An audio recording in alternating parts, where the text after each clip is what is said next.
जय हिंद दोस्तों।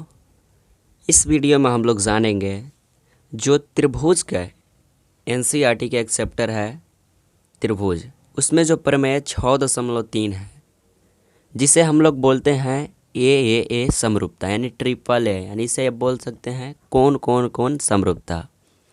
तो इसे हम कैसे इजी वे में सिद्ध कर सकते हैं वो इस वीडियो में आज हम लोग जानते हैं। तो चलिए इसे हम शुरू करते हैं। सबसे पहले अब जान लीजिए कि ये जो प्रमेय है कहता क्या है। यदि दो त्रिभुज में संगत कोण बराबर हो तो उनके संगत भुजाएं एक ही अनुपात में होती है। यदि दो त्रिभुज है, ठीक है, देखिए दो त्रिभुज और इनके संगत कोण यानी कोण ए इक्वल टू कोण डी है एंड कोण बी इक्वल टू कोण ई है एंड कोण सी इक्वल टू कोण एफ है, तब क्या हो जाएगा, इनका जो अनुपात है यानी A B upon D E और B C upon E F और A C upon D F बराबर होती है। और जब ये दोनों बराबर हो जाएंगे कोण और भुजाओं के अनुपात, तब क्या होता है, इसलिए दोनों त्रिभुज समरूप होते हैं। तो ये था इस कथन का जो होता है विस्तार से जानकारी। अब चलते हैं इसको हम प्रूफ कैसे कर सकते हैं उस पर। तो सबसे पहले आपको किसी भी क्वेश्चन में ये देखने पड़ता है कि आपको दिया क्या है, ठीक है।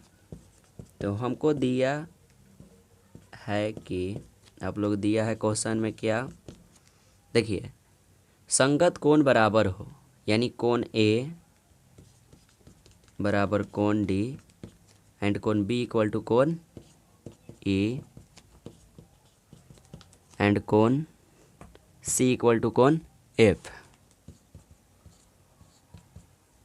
ये जो है हमें दिया गया है।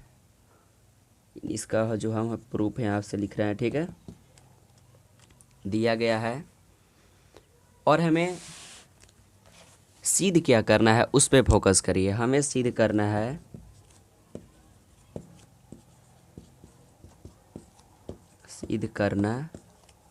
त्रिभुज ए बी सी और त्रिभुज डी ई एफ समरूप है या नहीं, यानी त्रिभुज ए बी सी समरूप त्रिभुज डी ई एफ,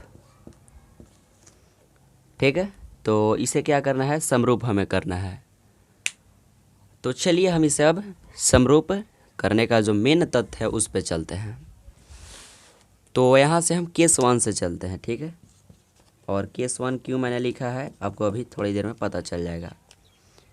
मैंने केस 1 में क्या किया, A B equal to D E सबसे पहले लिया। क्या लिया, मैंने मान लिया A B equal to D E, ठीक है।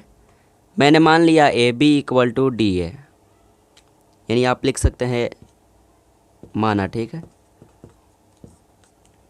तो क्या होगा, देखिए जो ये त्रिभुज है ए बी सी और डी ई एफ है उसमें आपको एक कॉमन बात दिखाई दे रही है। त्रिभुज ए बी सी और त्रिभुज डी ई एफ में आपको तो पहले ही दे दिया गया है कोण ए इक्वल टू कोण डी, तो आप लिख दीजिए कोण ए इक्वल टू कोण डी एंड कोण बी इक्वल टू कोण ई।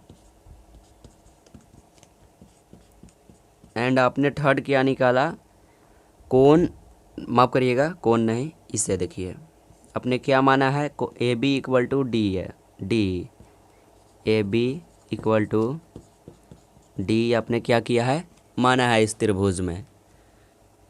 तो आपको जो है जब आप 9th क्लास में पढ़े होंगे तो समरूपता पढ़े होंगे, ओ सर्वांग समता।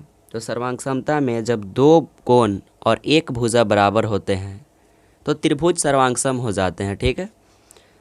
तो क्या हो जाएंगे, त्रिभुज ए बी सी सर्वांगसम त्रिभुज डी ई एफ किससे हो जा रहे हैं, ए एस ए सर्वांग समता से,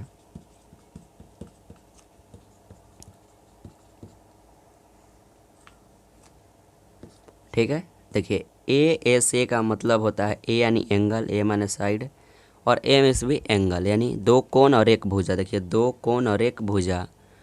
और जब त्रिभुज सर्वांगसम होता है तो क्या होती है, जब त्रिभुज के अनुपात होता है भुजाओं के, वो बराबर हो जाता है। ठीक है, सर्वांगसम में आप गौर करिएगा, जाकर 9th क्लास की बुक खोलकर आपको समझ में आएगी। यानी A B upon D equal to B C upon E F equal to A C upon D F. ठीक है, तो इसे मैंने सर्वसंगता से लिख दिया दोनों त्रिभुज के होने के कारण।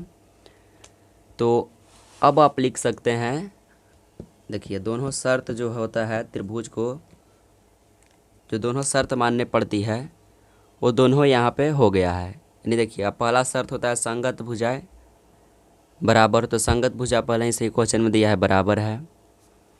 और देखिए संगत भुजाओं का अनुपात मैंने यहाँ पे बराबर ला दिया। तो अब क्या लिख सकते हैं, त्रिभुज ए बी सी समरूप त्रिभुज डी ई एफ, ये जो है इसका प्रूव हो गया। तो अब हम लोग जो है अगला पढ़ेंगे ट्रिपल एस समरूपता, और फिर उसके बाद जो रिलेटेड क्वेश्चन आते हैं और डबल एस समरूपता सभी को पढ़ेंगे। तो मेरे साथ बने रहिए। अभी के लिए बस इतना ही। जय हिंद दोस्तों।